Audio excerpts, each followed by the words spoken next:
how do you pronounce your last name? It's Foisey, like Foisey? Boise, but with an F. Okay, so the S has a Z sound. Foisey? Yeah. Excellent, thank you.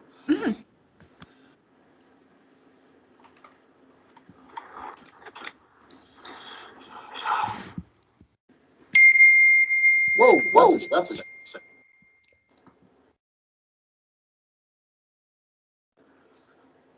high def headphones. Okay, yes, we were talking about cool stuff. Let's see, Juliana, would you be so kind as to mute your microphone for a second?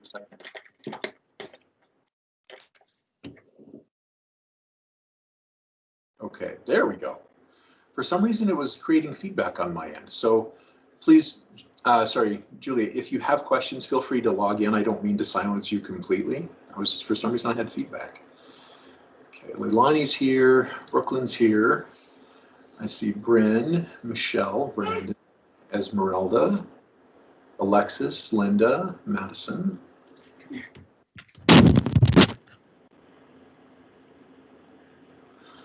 Okay.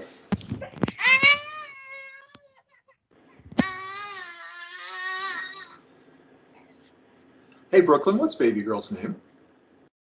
This is Nora. Hello, Nora. Good Sorry, morning. I thought I was muted. It's good to hear her voice too. She's welcome to participate in class. Thanks. Okay. Oh, and Alexis, you've got your junior there too. So who's this? This is Jace. That's Jace. Hey, Jace. Welcome to class, bud. Okay. Before I dive into rambling at length in classic monologue style, what questions do you all have about the course so far?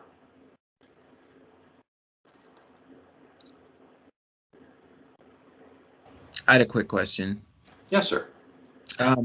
Does the research paper, does the character have to be strictly from a movie, or can it be a TV show or TV series or something along those lines? Yes, TV show, yes, TV series, yes, movie. I would also entertain characterizations and diagnoses from, like we mentioned last time, like anime, comic books, novels. So wherever you find in media, across media, somebody with whom you can generate enough data to say with some confidence, if I were a qualified psychologist, this is the diagnosis I would consider. Okay. Gotcha. Okay, thank you. You're very welcome. Great question. I appreciate it. Okay, other questions?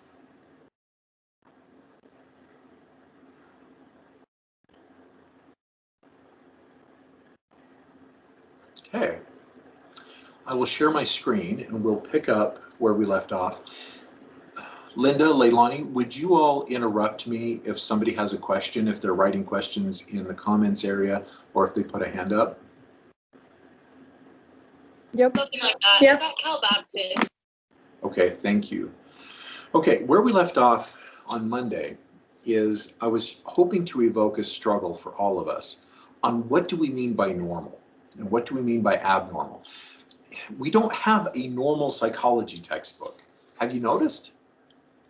And so how can we define abnormal when we don't even have a book on what normal is? So we talked about normality and normalcy in two ways. One is statistical, right? This normal curve thing, how far from the center do you fall in terms of your characteristics, physical, mental, emotional. And then the other is phenomenological. These are more qualitative ways of understanding what's normal and not. Like you may have somebody who fits the middle of the normal curve in every physical dimension possible. They have the perfectly average size pair of pants they wear, perfectly average size vehicle, perfectly average size space in the world they take up, but might be very, very strange in other ways qualitatively. They might think in very, very normal ways. They might feel in very, very normal ways. And in fact, the more I'm talking, the weirder this person is starting to sound, right? But that's a more qualitative sense of abnormal, right? We also talked about how it is that abnormal is pathologizing. Like, who likes to feel weird? Who likes to feel excluded? So then where we left off was, okay, how does the field of psychology gather data on what those psychologists who are concerned about this consider abnormal.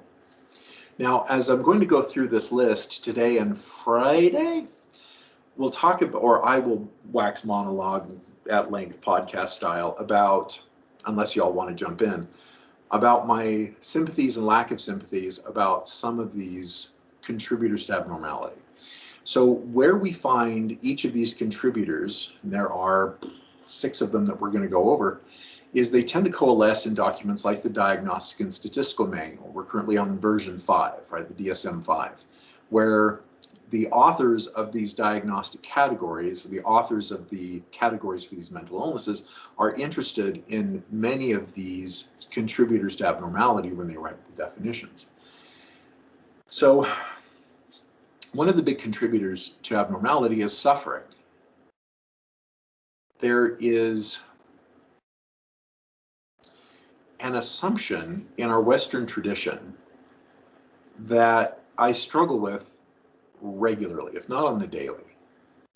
And that is this assumption that suffering is outside the norm of our experience.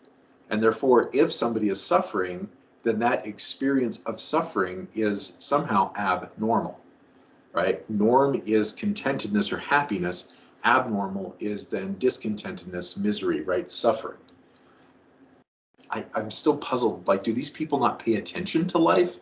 It seems to me that suffering is very much a part of life.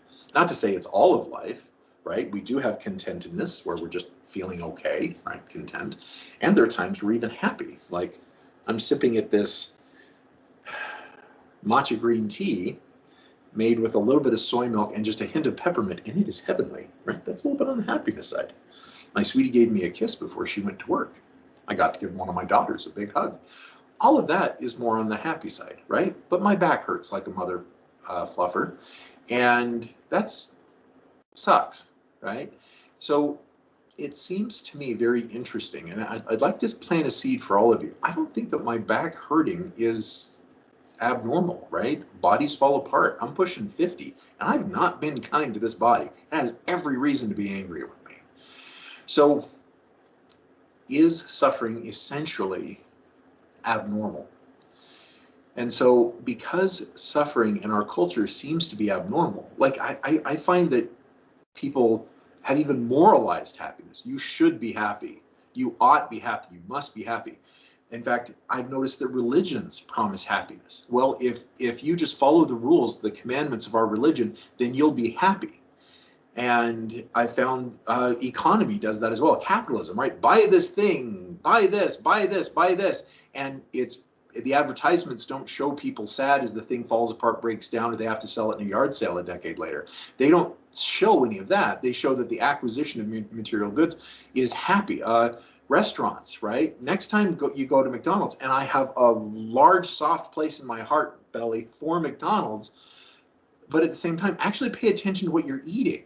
It's not good food. Yes, I appreciate that many of us have a sentimental attachment to it, but it's not actually good food. But boy, you watch the commercials and you think these people were eating, grade 5 Wagyu beef, you know what I mean? Like super high-end, mega tasty cuisine, not McDonald's, right?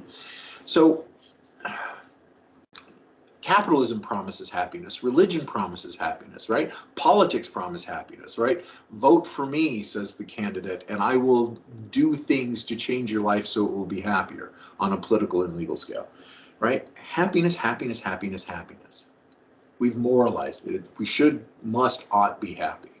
I've noticed nobody is talking about how we should, must, ought be miserable sometimes. Our culture keeps a very tight rein on that. So if people suffer too much, or heaven forbid, they talk about their suffering, we deem it uncomfortable and abnormal. One of the existentially dead things we do in this culture, it's very inauthentic, is we're walking down the hallway and we look at somebody and we say, oh, hey, how are you? As we're walking past them. Hey, just think of those words for a minute. Hey, how are you doing? What are they going to tell you about the fact that they're stuck in that contrast between diarrhea and constipation because the doctors haven't figured out their irritable bowel syndrome medication yet? The fact that their boyfriend just went off on another tirade, attempted to gaslight them the night before, we be, oh, fine, thank you. They're not.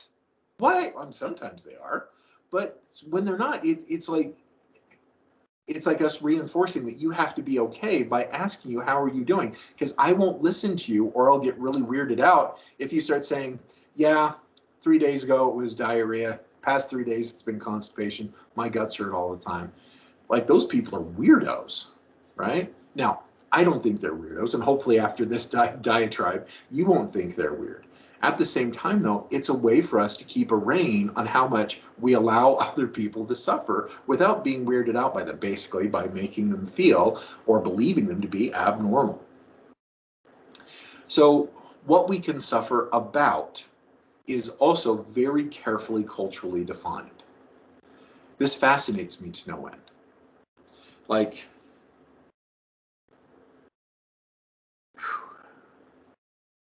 many years ago, hell, maybe even before some of you were born. See, this would have been 20, see, I was 26 at the time, pushing 50, so about 23 years ago. I was working the crisis service at the University of Texas at Austin. For those of you that have been to UT Austin, it is a city within a city. The campus is so large. Back then it had 85,000 students, so a little over double the size of UVU, but it's a residential campus, meaning that a lot of students live in the dorms on campus. So it had its own police force, fire department, right? Its own little hospital. It also had its own 24-hour, 7-day-a-week counseling service. And that's where I worked. And it was supposed to be just for students. But the flyers get out all over town and people see, hey, if you're in trouble, call, and they don't read the logo below. This is for University of Texas at Austin students. So it wasn't uncommon that people would stop by from the community or call in from the community. And it's indelibly burned into my mind. One night I was just finishing a call. Somebody was pre-contemplating suicide, meaning that, you know, that feeling that many people have of the, I wish there was an erase me button, where there's a big red button and I could just touch that and wipe myself out from existence and have never having existed, so nobody would grieve me. I just want to hit that button and just never have been. So it was one of those kind of heavy calls over the phone. The person was anonymous, didn't come in, and I heard the elevator ding from the other side of the building. So I got up and I walked into the waiting room, and there was a gentleman there. He was in his mid to late 40s, so pretty close to the age I am now, and was gray.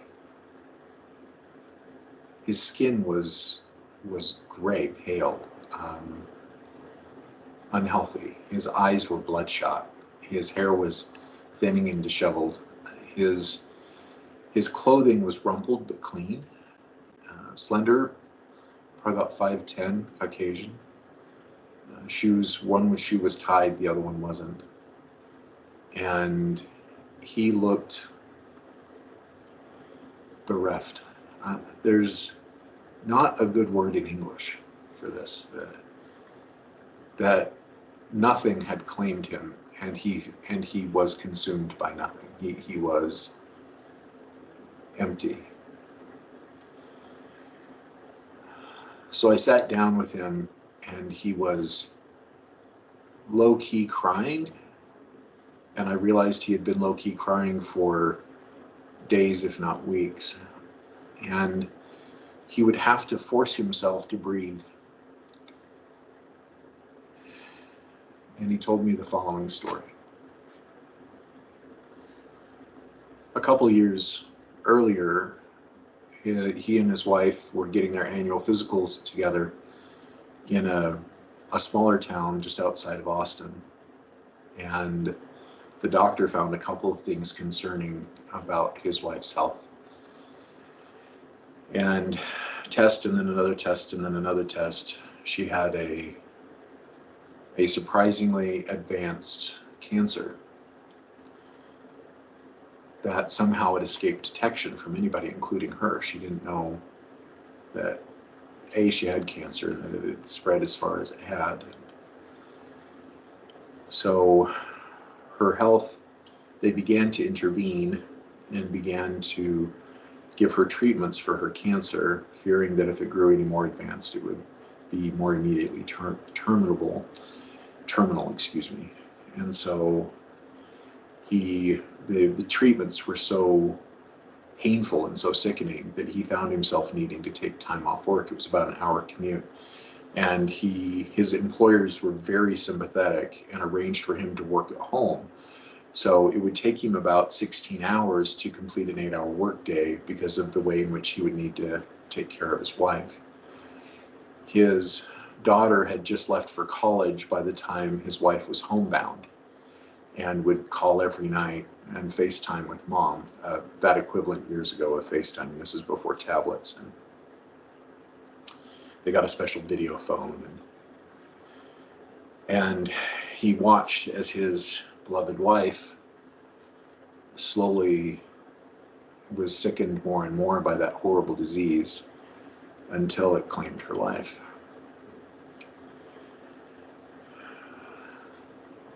He and his wife only were able to have one baby, and they learned through the course of this cancer that was probably why. It was a cancer of the reproductive system, and he never specified which one, but that it was a miracle. In hindsight, they were able to have a child at all, and they were, as a family, very close. And his daughter was at an Ivy League school back east, and she flew into Texas and was driving on her way to her mother's funeral when she was struck and killed at an intersection by a drunk driver.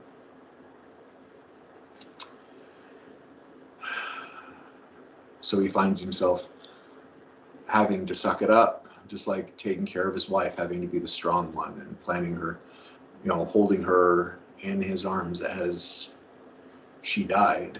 And then at the funeral, getting that horrible call that his beloved daughter had just been killed, and then him once again having to suck it up and then plan the funeral of his daughter. 2 weeks later, he was back to work, and as he walked into his office, he found everybody else was cleaning their offices out.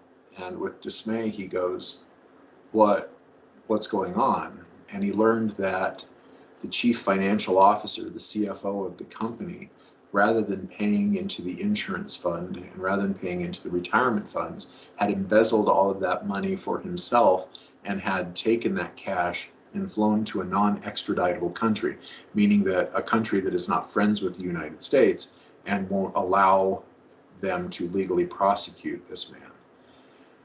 And then the medical bills started coming. He had $2.5 million worth of medical debt. And this is a man who made $80,000 a year.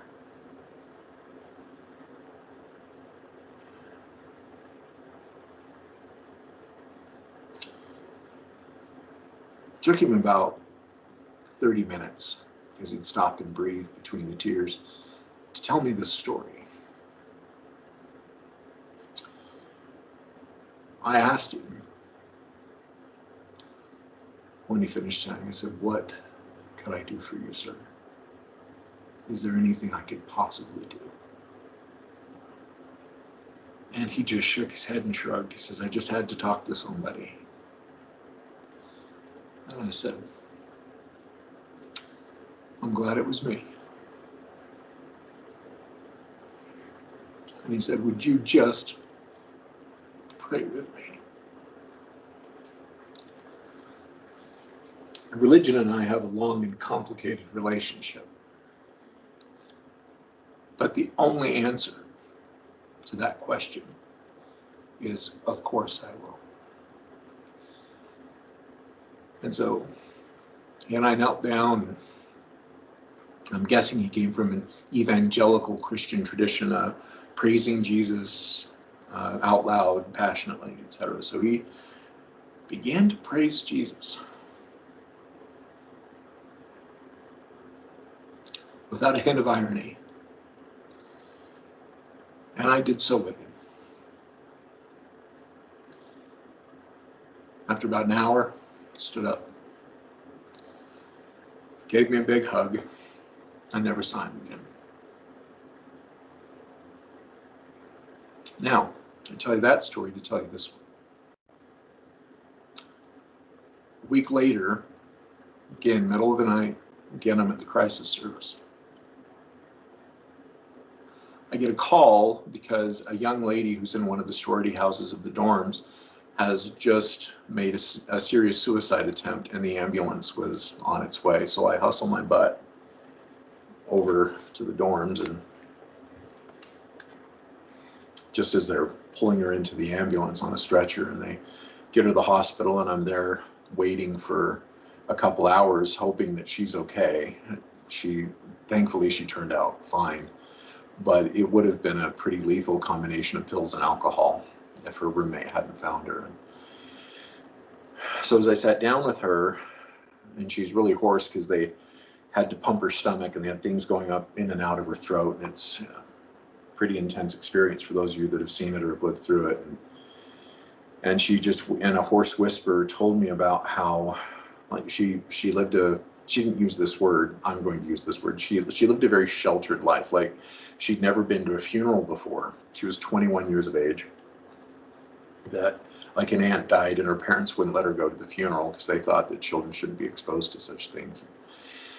After a party, she came home and she was a little tipsy, and her parents had got her a goldfish. It wasn't a goldfish, it was actually a betta fish. They look like goldfish, but they have the very flowing fins, very large and flowing fins. And the betta fish was floating belly up in her fishbowl.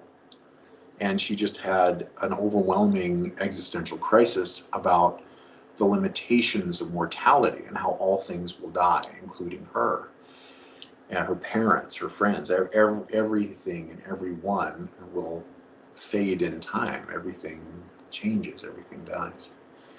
And she just thought, well, screw it, I may as well get it over with. So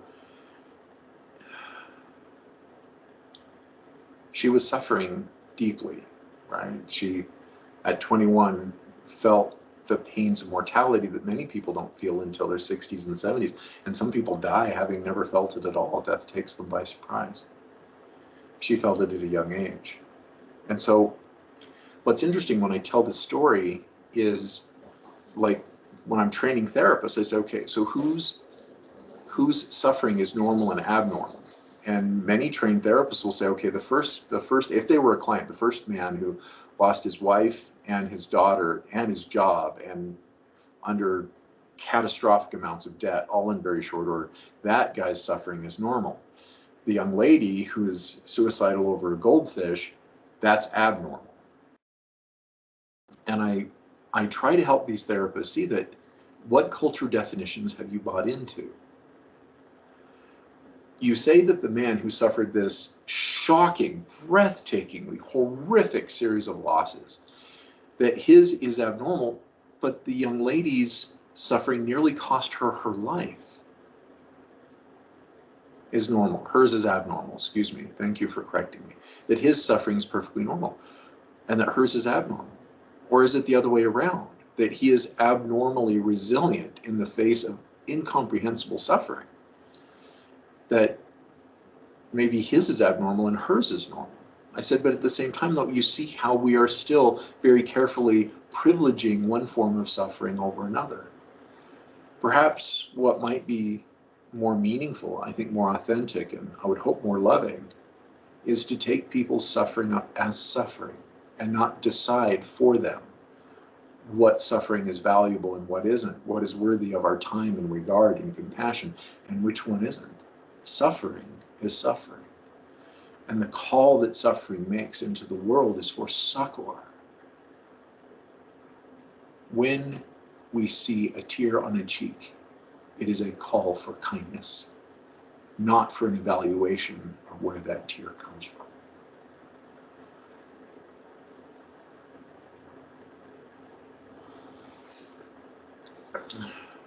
So I'd like you to keep that in mind going ahead in the world. Those of you who are, well, human, I would make a call to you. Be humane, right? Compassionate. that when you encounter the suffering of another, I would like you to experiment with not giving advice, of not trying to push the tear back up into the eye. Instead, with every tear you encounter, with every broken heart, rather than offering advice, offer a hug. Offer words of consolation. I'm so sorry, that hurts. That sucks, man. How are you dealing? Rather than, well, if you look at it this way, you won't suffer anymore. One of the hazards of being in this profession is that people come to me for advice all the time. In fact, they have ever since I was a little kid. I'll tell you some of those stories as the semester goes on. Some people choose a major. Some of us are doomed to a major, and I was one of the ones doomed to a major. And the point is that I found that when people ask me for advice, what they really want is kindness. Now, sometimes I appreciate that kindness can take the form of advice. But I've noticed that my friends, when they come to me for advice, never do what I advise them to do. I've been a therapist for 25 years. I have seen more human suffering than should unfold in a world. And I'm so sorry for the people that have suffered such. At the same time, though, they don't care about that. My friends, my family, what they want is somebody who listens and understands, who shows compassion, far more so than a solution to their problems. So just remember this, I hope. Every tear is a call for kindness. And I hope, if you're in this class and share these interests, that you will be the one, to hear that call. So when it comes to contributors of abnormality, another one, apart from suffering and how much our culture allows and doesn't, if you suffer in some ways and to certain extents and for certain lengths, we call that abnormal and we'll diagnose you for it. Another is maladaptiveness. Maladaptiveness is when normally adaptive behaviors go bad. Now, it's an important technical question. Now, what do I mean by adaptive? Adaptive means those behaviors that help you survive as an individual and that then keeps your genetic line to survive. Think of anytime you hear the words adaptive and maladaptive, it has to do with survival of the fittest, kind of an evolutionary Darwinian model or post-Darwinian model, that what is adaptive helps me survive and the survival of my genes, and what's maladaptive works against my survival or the survival of my genetic legacy. So, for example, eating. I would like to think that eating can be very adaptive. Man, last night, for example, I made my world famous cinnamon custard French toast with bourbon maple syrup. We had a side of farmyard sausage. No, it's not gross. It's actually locally made by a buddy of mine. Bacon, my cheesy eggs. There's a secret. When you whip up your scrambled eggs, use a blender and a little bit of cream. Then, as you pour your scrambled egg mixture, make sure it's in a well-buttered cast iron skillet, and then layer in shredded cheese. So just stir the shredded cheese in to your taste, and then bake it in an oven, depending on how many eggs you're making, from anywhere from, say, 30 minutes to an hour. And it'll get this nice cheesy golden brown crust on the top naturally without you having to add more cheese. And then as you cut into it, it's just this fluffy slice of very tasty, soft scrambled egg. Layered, just the cheese is just embedded throughout it. Like, it looks like scrambled eggs when you eat it. It's lovely, cheesy scrambled eggs. And so I like to eat. I like to cook. I like to cook for other people. I like to eat what other people cook for me. And so eating is adaptive. It's helped me grow big and strong. I'm nearly 6.5 feet tall, 300 pounds. Wait, maybe eating can also be maladaptive, because 300 pounds might be a bit much given the ache in my back and knees. So that's a hint that maybe eating can also be a little maladaptive, but it can also be a lot maladaptive. For example, there are some people who compulsively eat when they're stressed. It's called binge eating, right? There are other people who refrain from eating, even when their bodies are desperately hungry, anorexia. There are those who bounce back and forth between binge eating and not eating, forms of bulimia, right? So eating, which is normally adaptive, helps us grow big and strong or stay healthy, can also be maladaptive depending on what we eat and how we eat. So eating, adaptive, it's a source of nutrition, and we need nutrition to survive, right? For our genetic legacy to continue, we need to eat. Sleeping. Sleeping is a miracle of existence. I don't sleep very much, and I love it when I do. There's about 2 nights a week where I can actually pull about 8 hours. It's bliss. I love sleep. At the same time, though, if we think about it, sleeping can also be maladaptive. Like, there was a period of time one of my daughters went through it was about a year-long bout of depression. She was resistant to getting help, resistant to getting on medication, resistant to going to therapy. And ironic, given who her father was, it was like this, I love you, Dad, I'm rebelling against you kind of dynamic. But she would sleep 16 hours a day. Her muscles atrophied, her weight ballooned. It made the depression a lot worse, right? This is a phenomenon we call hypersomnia, meaning where somebody's just tired all the time and sleeping a ton. Likewise, there's also people who can't sleep. This is called insomnia. And there's 2 types of insomnia. One type is onset insomnia. That's where we're tired, we're just exhausted, bone weary, and we lay down to sleep and we can't. Like, I've seen a lot of cartoons, memes on the internet of somebody just crawling into bed, their whole skeleton, their just whole body is just crushed with fatigue, and they flop down and their eyes go bink, wide awake as the circus starts to play in their head, right? All the ruminative thoughts, all the things, oh my gosh, I can't believe I said to the waiter, I love you too, when he asked me how I was doing, right? All of these things start swirling through some people's heads and they can't get to sleep. Other people, there's nothing there. Their body just won't sleep. That's onset insomnia. Terminal insomnia is where you wake up in the middle of the night and you can't get back to sleep. You're exhausted, your body's craving sleep, but you're just laying there not sleeping, okay? So some people, by the way, experience both onset insomnia and terminal insomnia, and I've come up with a technical term for this. It's called the suck. Oh, it so sucks. Some of you have probably been there. I know I've been there, where you can't get to sleep. When you finally get to sleep, you wake up and can't get back to sleep. Oh, yucky, right? It decreases our emotional resilience. It decreases our cognitive performance, our physical performance. For those of you that are athletes, you know that sleep is an incredible part of human performance. It's very, very important. So sleeping, normally adaptive and required, very healthy, can be maladaptive if we're not getting enough or if we're getting too much. Likewise, things like socializing. Socializing is extremely important. Oh, I go to scratch your head and you give me your butt instead. For those of you who aren't watching the screen, my dog wants her butt scratched, one of my dogs. So when it comes to socializing, can socializing be adaptive and maladaptive? Well, it turns out that loneliness in the medical literature is one of those killers that they don't know what to do anything about. It ranks up there higher than obesity. Oh, Ninja, you jealous, huh? So this is my other dog. Good kisses. This is my other dog demanding his turn. And so poor Boo's feeling neglected now. I only have one hand because I'm holding a matcha in my other hand, guys. Come on. And so socializing. Socializing is very adaptive. Right? Having friends, having family that we're close to helps prevent loneliness, which is a killer. So in the 1010 class, for those of you that took 1010 from me, we watched the TED Talk about the Harvard study on men that's been going on since the early 1930s.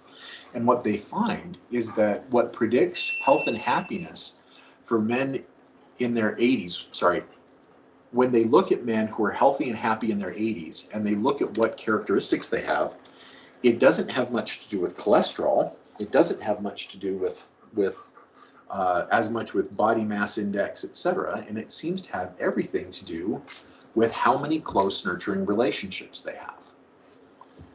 And so being embedded in a social nexus, insofar as that social nexus loves and supports us, we love and support people in the social nexus, is more important than many of the metrics doctors measure, but they can't measure quality of relationship because it's subjective, so they don't. It's one of those invisible health factors. Well, in our field, we get to talk about it a lot, right? That having loving relationships is very important. So it begs a question. I wonder what maladaptive socializing would look like. And I've seen a lot of it. People who persist in abusive relationships, feeling understandably trapped in some cases, where if they leave, things will go even worse for them for a period of time. Like Another example are all the work I've done in gangs, for example. That's a very important and powerful form of socializing, but it greatly decreases life expectancy.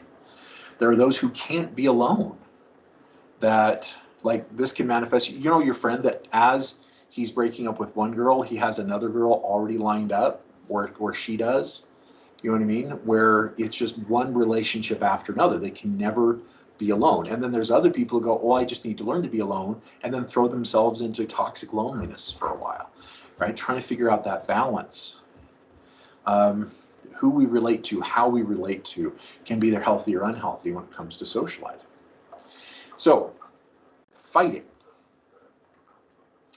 Linda, can you still hear me?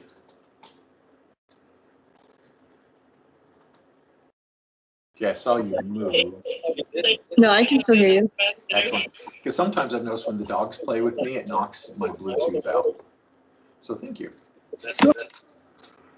So very unpopularly, fighting is a very important and adaptive behavior. Now, this could be like our ancestors had to do, which is fight against bears who were charging out of the woods to devour their tender face meats off, right? That sometimes fighting is the best thing we can do. Like, one of the things that's very important for health and relationships is assertiveness. Like, one of my roommates is very good at giving the very painful massages, the shiatsu, the really deep tissue massage. And so another roommate and I both have pretty bad arthritis in our backs. And so roommate A, female, is giving me a really good shiatsu massage on the floor, and I volunteered her to give roommate B a massage as well, which he took advantage of. Roommate A then meets with me the next evening and says, never volunteer me to do this again. And I went, I won't. Like, it just dawned on me, oh no, I totally did that. I volunteered her efforts to somebody else in a way that might complicate their relationship. So that was a very important assertiveness that she gave. And this is a form of fighting, like when we're asserting ourselves, presuming or actually encountering resistance. And I've known people who can't fight. They can't assert themselves. They won't engage in anything about putting them and their needs out into the world. And so fighting, which can be very adaptive, doesn't happen, which makes it maladaptive. A lovely thing about being a couples counselor here in Utah, about a third of my practice is usually couples, the rest of it's individuals, is I spend most of my time, I find, teaching couples locally how to fight because they've been mistaught that it's always bad. And they'll even evoke their parents or their religion or whatever else to tell me that fighting isn't bad. So they keep their needs to themselves, or one partner does, or sometimes both partners do. And I just watch the marriage just wither and grow toxic, right? There's a healthy amount of assertiveness. Unfortunately, some people will fight. It's not assertiveness, it's aggression. It's, I don't care what you need, bam, bam, bam, I'm getting what I want. I'm going to make what I want happen, no matter what emotional or physical violence I need to do to you to get what I want, right? That's also maladaptive. So assertiveness, being willing to put ourselves out there, right? We'll fight for our lives, fight for our needs. That's adaptive. But abusing other people for our wants and needs, that's maladaptive. Or refusing to put our needs out there is also maladaptive. Matt? Yeah. Megan posted a question, which was, would there be a difference between communicating and fighting in relationships? Yes and no. Fighting is a form of communication. The question is it effective, is what I would wonder. Because there are some fights that are very effective.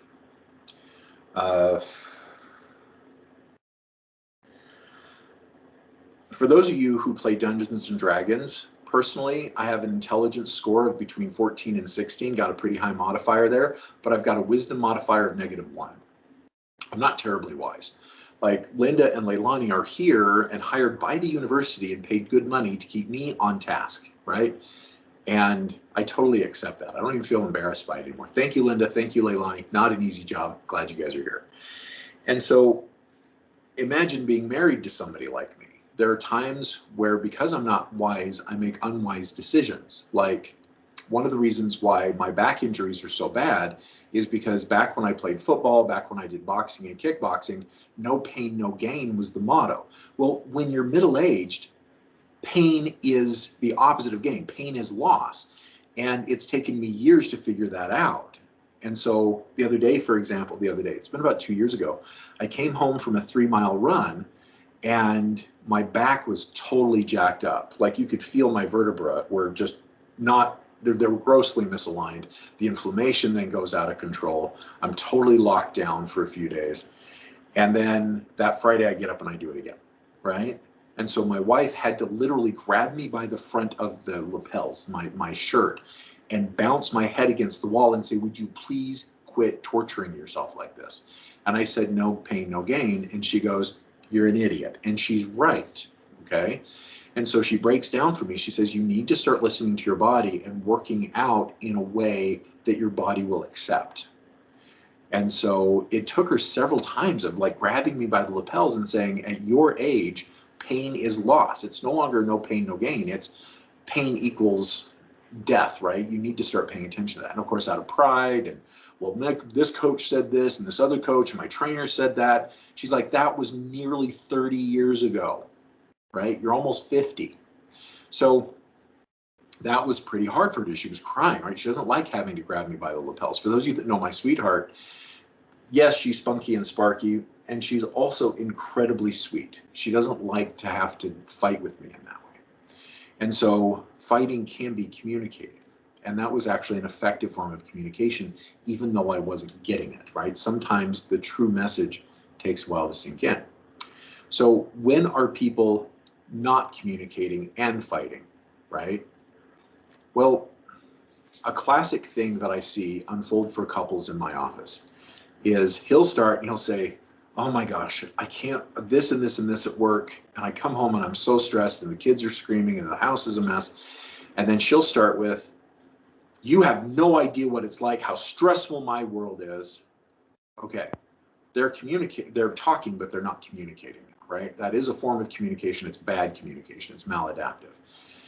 When there is a subject on the table, topic A, I'm really struggling and work is really bad, right? Work sucks. The house is disarray. That's stressful too. What she did is she made it all about her. By the way, it goes across sexes, sexual orientations, genders, ages, etc. They're just pretending a young heteronormal couple because that's the bulk of my caseload on the couple side. And so he's talking about topic A, his stress. She then overrides his topic with topic B, which is her stress. The topic on the table is his stress. Now, if she had started the conversation, then that would be the topic on the table. But I have to teach them how to fight in a way that's actually better communication, because they are communicating. What they're telling each other is they don't care about each other's experience. When he says, here's my stress, and she says, oh yeah, here's my stress, what she's doing is she's just invalidating his stress and asserting her own. That's not helpful communication. It's fighting, but it's not helpful communication. So helpful is stick to A. If there is a subject on the table, stick to that particular subject. So for example, she could say, I'm so sorry, would you tell me more about what's going on at work, right? And then he can begin to explain that.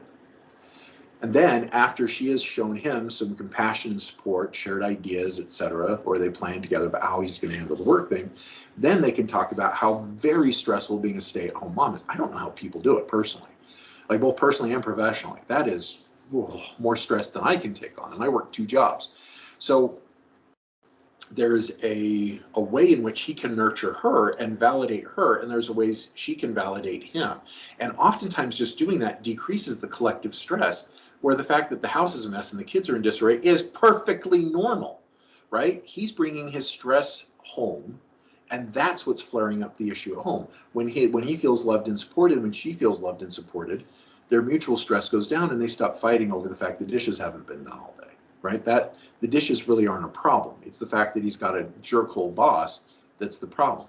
She feels very lonely because we come from an erotic culture which believes that families are these insular, microscopic, atomistic things, And therefore, as a mom, if I'm a competent mom or if I'm a competent dad, then I take care of all of my children's needs, that I'm all of everything to my kids all the time. We can't be all of everything to our kids all the time. I don't have all the skills and talents that I'd like my child to be exposed to. I don't even have all the skills and talents when it comes to nurturing children. So therefore, I sure as hell want to get other people involved. Oh, but wait, we come from a culture that disallows that or forbids it or frowns on it.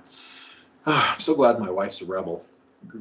When my kids were little, she quit teaching and was a stay-at-home mom for about 10 years.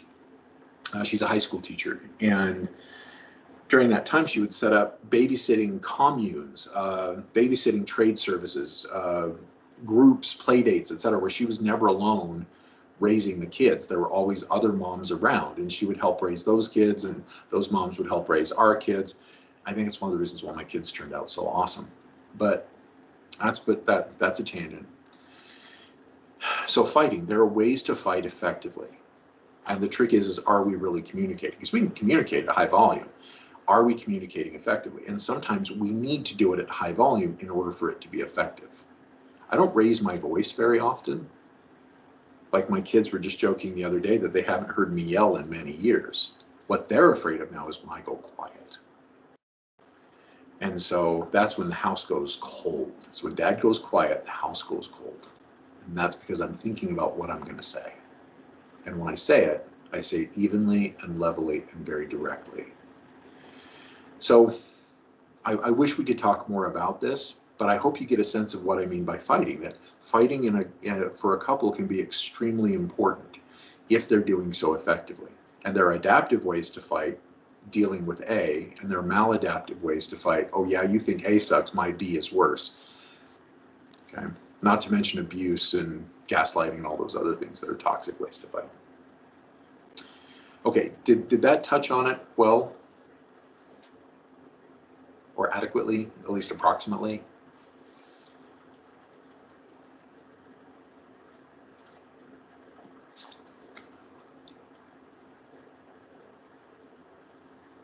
She was nodding her head, so. Oh, good. Okay. Sorry, I can't see that screen. Thank you very much for nodding somewhat.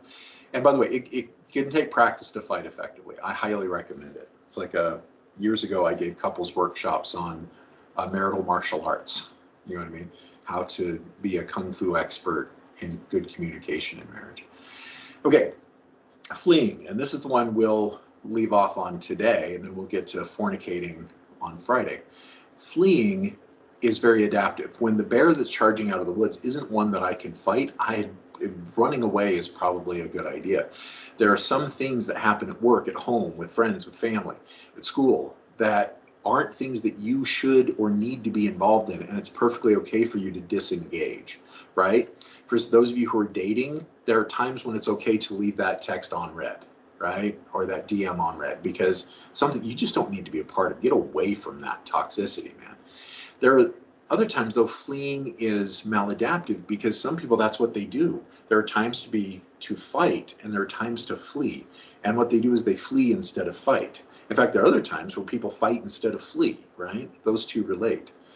Some of you may know our autonomic nervous responses to sudden traumatic crises, right? To sudden dangerous stimuli. Fight, flight, freeze, or fawn, or faint, right? So fight or flight, you guys get that. Freeze is where somebody just frees up. They should be fleeing or they should be fighting, and they can't, they just freeze.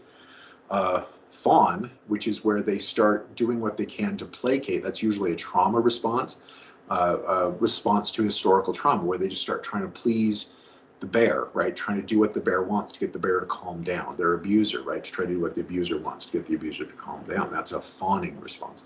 And then there's a faint response where, right? The bear just comes and eats you. So fleeing can be adaptive when we're good at identifying what we need to get away from and what we don't. And that what we get away from, that's when we exercise fleeing. So there's a basic technique when it comes to fleeing, which is no. That simple word, where at church, at school, somebody's going to ask you to do more than you can do, and it's voluntary on your part, not mandatory, but voluntary. Like, for example, my mother is very devoutly religious, and it's very meaningful for me the way she models. She's very quiet, she's very low-key, and she models the loving power of no. And it always throws her religious leaders for a loop because she's very devout, she's very faithful, and they'll call her and say, Sister Draper, will you please speak in sacrament meeting? And she will say, no. And they throw for a loop. Oh my gosh. And then they try to fight her, right? And try to convince her to do it. And she's like, no, right? Adaptive fleeing. She doesn't like giving talks in public. Between me and you, she's not good at it. She won't do the subject justice. Now, talking one-on-one about a given deep religious topic, she's very good at it, and she's very inspiring. But in public, it's not her thing. That's not her skill, and it causes her panic attacks. She's like, no, this isn't okay. I'm not going to do this, right? Likewise, we can do that in relationships.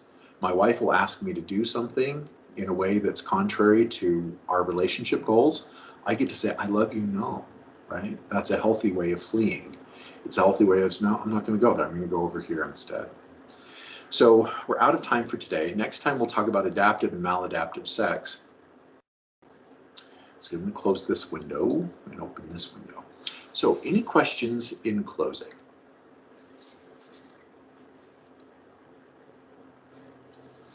No? No, Esmeralda's good, Madison's good. Bryn, have you taken a class from me before? Yeah, I took one of your classes like 2 semesters ago. Okay, I thought you looked familiar. Okay, Leilani and Linda, do you all have any questions? No, I think I'm good. Okay, so an announcement here at the end of class. We're going to be posting the first 3 chapters of the Abnormal Psychology textbook because things have gotten complicated. As you know, the bookstore did not order copies of the book that I asked for. They got the most expensive, most latest edition. And I would prefer my students not pay $300, $200 to $300 for a textbook. That's just, how many people could we feed for $300? So, We appreciate that. and yeah, you get it, Madison. So one of the things that I've also found is that the 7th editions are harder to come by now. So the ones that were on Amazon have sold out. Apparently I'm not the only instructor requiring it because they had like 100 and something right before Christmas, and now they don't have any at all. So for those of you that have the 9th, 10th, and 11th editions, thank you very much for doing that. If you have the 11th, get it back to the bookstore, please. What we're going to do is start posting chapters for the 7th edition. So get the 7th edition as soon as you can. Okay, but we'll post the first 3 chapters to keep you covered until then. Okay, I'm okay with you guys spending $30 on a textbook, maybe even 40, but not 200 to 300. Okay, so look forward to seeing that. Leilani and Linda will post announcements to that effect, and they'll embed those chapters in the modules moving forward for the next few weeks. Okay. So Linda, Leilani, did I forget anything that we discussed? No, got it? Yeah, I don't think so. I think we're good. Okay, thank you too. Okay, guys, thank you very much for joining us today. We will see you all on Friday. So bye-bye now. Thank you.